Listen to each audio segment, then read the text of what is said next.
Time to combine the world's two most divisive topics once again. And this time I have a few more Sonic characters to classify politically. So let's get into it. To recap, the political compass is a spectrum that measures someone's political standing on two axes: how much they value authority or freedom over the other, or authoritarian versus libertarian, and how much they value themselves or their group versus how much they value society at large, or right versus left. As before, I will also mention whom I think each character would most likely vote for in America's upcoming presidential election, and this video is not meant to endorse or attack any of the candidates that are currently running. Starting with Shadow, this had to be my easiest pick to place immediately in the right libertarian quadrant, so let me explain. Shadow sees himself as the ultimate life form, superior to all other intelligent life.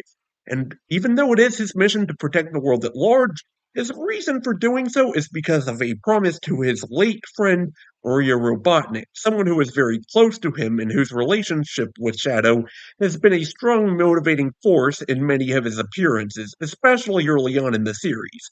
Maria was not only Shadow's best friend, but in a very real sense his family, and family is a core tenet of modern right-wing ideology, as many modern conservatives commonly seek to restore the traditional nuclear family unit. You could also say, kind of as a joke, that Shadow supports the Second Amendment, as you can see in his own game with all the weapons and stuff. On a more serious note, Shadow does serve in the military as an agent of gun. Shadow displays patriotism and shows a strong desire of freedom, sense of independence, and fondness toward his family, not only Maria, but also his creator, Gerald Robotnik. Interestingly, I posted a poll on my community tab, and most of you seem to agree with me that Shadow is right libertarian. If Shadow was an American citizen, I would see him most likely to vote for Donald Trump. Next is Blaze the Cat, Princess of the Soul Planet. Her position as monarch makes her an easy choice to put her in the authoritarian upper half. As for left or right, that is a bit more complicated. Blaze, like Sonic, Amy, Shadow, and Tails, is very much about defending the world at large, but unlike characters like Eggman and Sonic, where the left wing and right wing parts of their political identity are easier to define, we actually don't know much about Blaze's culture, as we see very little of her world. But monarchy does tend to be a system where power is passed down along the family, very much a right wing form of government, as opposed to a republic like a modern day democracy, which would be more egalitarian in how it would govern. Like with Shadow, I did have a poll on my community tab, and I got 3 votes placing Blaze as left authoritarian, and one vote placing her as right authoritarian. For this video, I'm going to place Blaze as center authoritarian, and like Shadow, I would see Blaze most likely to vote for Donald Trump. Next up, we have Rouge the Bat. Like the other two, I didn't run a poll to see what you all would think, but I do feel like Rouge fits neatly in the libertarian bottom half.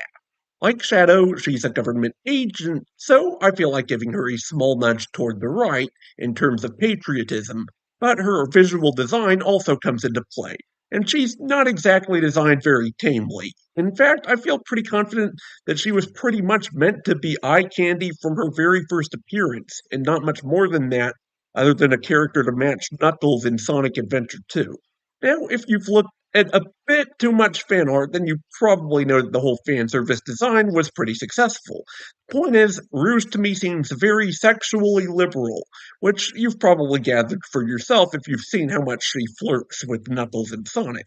So this does push her to the left quite a bit, but Rouge also very well represents a theme very rarely seen in this series: capitalism. She places heavy value on traditionally beautiful objects such as gemstones, showing great fondness toward expensive items. She is a thief, after all. Plus, even with her sexual liberation like personality, she also places value on traditional beauty in general. So I feel like, overall, I should place Rouge in the libertarian right quadrant, maybe a bit closer to the center. Feels about right. Now, Rouge does seem like the kind of person to vote for Donald Trump, but she also does seem like the kind of person to vote for someone more progressive like Cornel West. Finally, we have Shadow's biological father, Black Doom. Now, I think it's pretty obvious from his position as the leader of the Black Arms and his desire to take over Earth that we see in the Shadow the Hedgehog game that he fits neatly in the top authoritarian half of the compass. Now, because he was the leader of the Black Arms before the race's destruction along with the Black Comet in that same game, it's easy to see that he values his race very strongly, viewing humans as highly inferior and even undeserving of life. But it's among this race itself that things get more complicated. The Black Arms are a lot more communal in nature than most other races we've come across in the Sonic series. A lot like a hive mind, a collectivist group, egalitarian in some sense. So, same as Blaze, I will place Black Doom as center authoritarian. Now, I don't see Black Doom as the sort of person to vote in a democratic election, more of one to try to intervene in the outcome through foreign influence. In my opinion, he'd likely try to sway voters toward Joe Biden. Again, this classification is not an endorsement of or an attack against Joe Biden, just the direction I personally see Black Doom most likely to try to sway the election. Anyways, that's 4 more Sonic characters placed on the political compass. I hope you enjoyed because a lot of you were requesting this video. If you did enjoy this video, be sure to press the like button down below. Maybe subscribe if you haven't done that already. And if you want to, you can become a member for 30 days for only 99 cents to gain exclusive privileges. Stay safe, stay cool, and I'll see you all next time.